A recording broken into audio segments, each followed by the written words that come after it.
Então fala você ligado aqui no canal. Sou o Eduardo Ferrari e trago assuntos importantes sobre o nosso Vasco. Não pule sequer uma parte do vídeo. Aqui embaixo tem um botão escrito inscreva-se. Você que ainda não é inscrito aqui no canal, se inscreve aqui, deixe o seu like, é muito importante, é tudo de graça, tá certo? Então se inscreve, confirma a tua inscrição. Você que vai acompanhar todos os jogos do Vasco, que até o final desse campeonato, vamos com tudo, energia positiva, pensamento positivo, vamos sair de uma vez por todas dessa situação envolvendo Série B, tá certo? Vamos falar do jogo contra a equipe do Atlético Paranaense. O Vasco perdeu 4 jogadores para o jogo contra o Corinthians. Vamos falar sobre isso também. Ganhou 2 reforços também. E muito mais, gente. Eu vou começar o assunto do jogo. É justo, né? É justo falar que ontem, como eu disse no vídeo mais cedo, nós tivemos o jogo mais duro, mais difícil do Vasco nessa última sequência, desses últimos 4 jogos. O Vasco chega a 6 jogos sem perder, né? Foram 3 vitórias e 3 empates. O Vasco não consegue isso desde 2011, né? Na verdade, desde 2017, né? Não nessa sequência, assim. Essa sequência do Ramon Dias é muito boa. Realmente um segundo turno, realmente de G4, né? De um clube que estaria brigando hoje por G4. Ontem um jogo realmente brabo, um jogo difícil, em que o Vasco teve oportunidades e que o Atlético Paranaense, as oportunidades do Atlético Paranaense foram criadas pelos zagueiros do Vasco, que erraram em 1 ou 2 momentos ali, e que o William Bigode só colocou aquela bola na trave porque o Maicon tentou afastar a bola e sobrou para o William. Tirando isso, o Vasco foi, de certa forma, superior à equipe do Atlético Paranaense. O Gabriel Peck, olha, o Léo Jardim fez um grande jogo, tá? Léo Jardim fez um grande jogo, fez excelentes defesas, mas o craque do jogo ontem, o craque em campo ontem, essa é só a minha opinião, foi o Peck. O Peck deu passe para gol, o Peck tentou finalização, o Peck buscou contra-ataques, acelerou o jogo. O Peck jogou muito ontem. Foi o jogador do Vasco em campo mais incisivo, né? Mais importante no jogo de ontem. Claro, todos os jogadores são importantes, tá? Mas tem sempre aquele destaque. A TV fala sobre isso, o rádio fala sobre isso. E aqui, deixando a minha humilde opinião, parabéns pelo jogo do Gabriel Peck. Agora, alguns jogadores, né, como Bruno Prachedes, que estava bem e de repente caiu de produção de uma forma absurda. Ontem o técnico Ramon Dias colocou o Prachedes em campo no segundo tempo e o Prachedes não rendeu rigorosamente nada.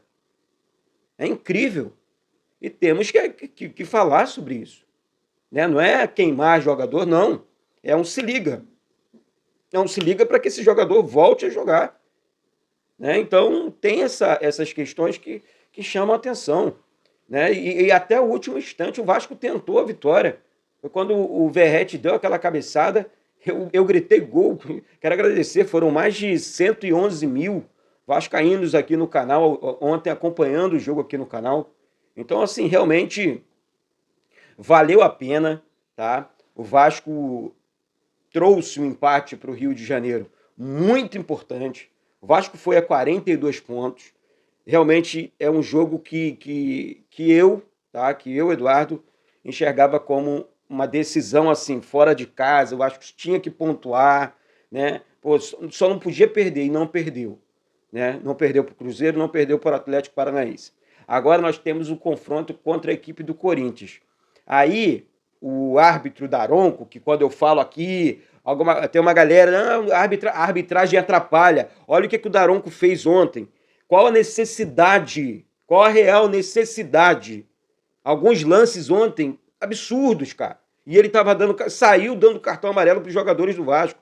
Ele deu um cartão amarelo aos 9 minutos do segundo tempo para o Maicon. Parece que ele pesquisou, cara. Os jogadores que tinham o segundo cartão amarelo, ele foi aplicando, cara. Né? Aos 9 minutos, cartão amarelo para o Maicon. Né? Aos 17 minutos do segundo tempo, cartão amarelo para o Léo. Aos 30 minutos do segundo tempo, cartão amarelo para o Marlon Gomes. Aos 46 minutos do segundo tempo, cartão amarelo para o Robson. Daí ele tirou 3 zagueiros e um meia atacante, que é o Marlon. do jogo contra o Corinthians, da decisão contra o Corinthians em São Januário.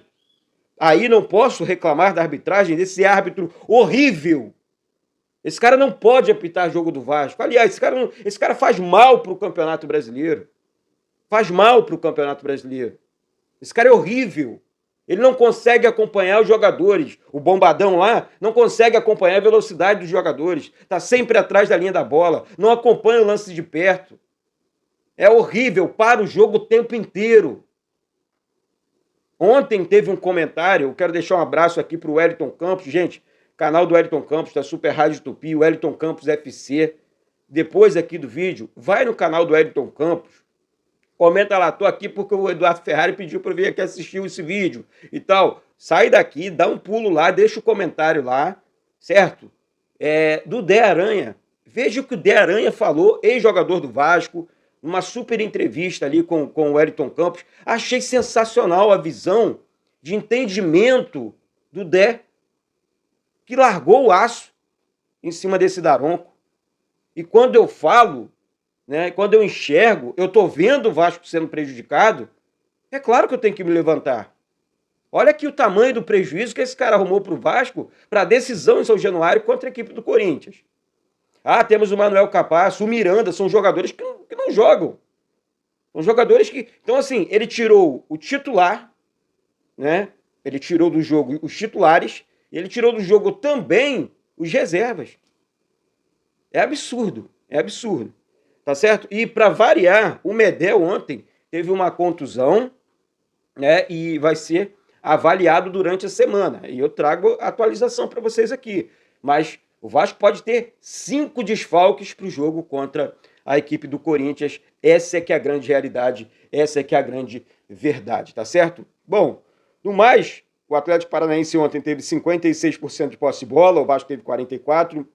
O Atlético Paranaense cometeu 15 faltas, o Vasco 19, impedimentos 2 para cada lado, finalizações no gol 3 para o Atlético Paranaense, 2 para o Vasco, cartões amarelos 4 para o Vasco, 1 para o Atlético Paranaense e, enfim, 0-0 no cartão vermelho aqui, tá tudo certo. Então, assim, para terminar o vídeo, aí nós vamos enfrentar a equipe do Corinthians, gente. Só mudando, tá? Então, ontem o resultado, na minha opinião, foi perfeita para o Vasco. Não, perfeita mesmo seria a vitória, mas o Vasco pontuou na Arena da Baixada. É muito difícil jogar lá. O Vasco foi o único clube que não tomou time, que não tomou gol esse ano dentro da Arena da Baixada. Todos os outros que tentaram jogar, ou que jogaram contra a equipe do Atlético lá, enfim, essas equipes tomaram gol. Né? O Vasco não tomou gol e trouxe ponto.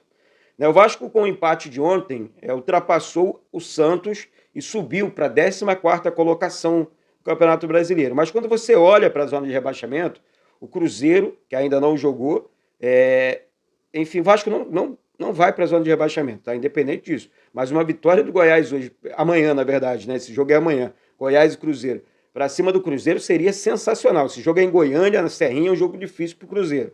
Né? Mas o Vasco ultrapassou a equipe do Santos, ultrapassou a equipe do Bahia, né? O Cruzeiro já tinha ficado para trás e tudo mais. Então, o Vasco hoje é o 14º colocado. Né? Eu quero passar para vocês aqui quem joga hoje. Hoje Atlético Mineiro e Grêmio, Botafogo e Santos. Esse jogo é de fundamental importância. Esse jogo é aqui no Newton Santos, pertinho.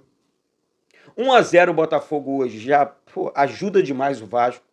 Vamos ver, né, o comportamento da arbitragem nesse jogo aqui.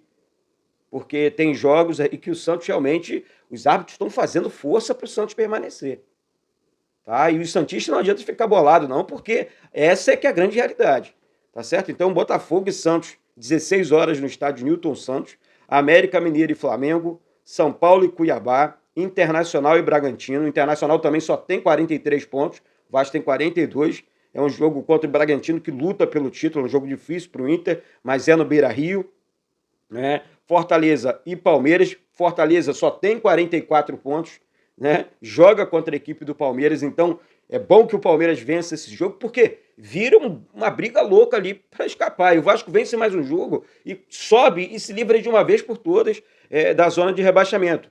Por que, gente, eu estou dizendo isso? O Vasco tem mais 3 jogos agora no Campeonato Brasileiro, daqui para frente. Teremos mais 3 jogos. Serão 2 em São Januário, né? Corinthians e Red Bull Bragantino, e um fora, tá certo? Um jogo fora.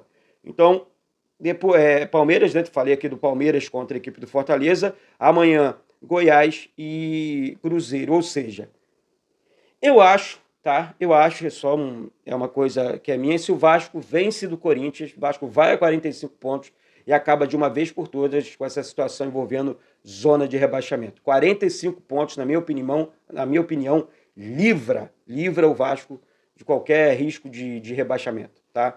Então é isso, daqui a pouco tem vídeo, daqui a pouco tem mais informações, vamos ficar atentos, vamos ficar ligados, né? Conseguimos, graças a Deus, somar mais um ponto, o lance é pontuar, o lance é competir contra as equipes fortes do Campeonato Brasileiro. O Vasco no segundo turno, né, realmente é um novo Vasco, é um Vasco muito diferente. Isso aí é evidente, né? Senão não estaríamos nessa situação. Mas é isso, gente. Acredito, o Vasco é para quem acredita e vamos juntos até o fim. Um beijo no coração de todos vocês, um excelente domingo e saudações vascaínas.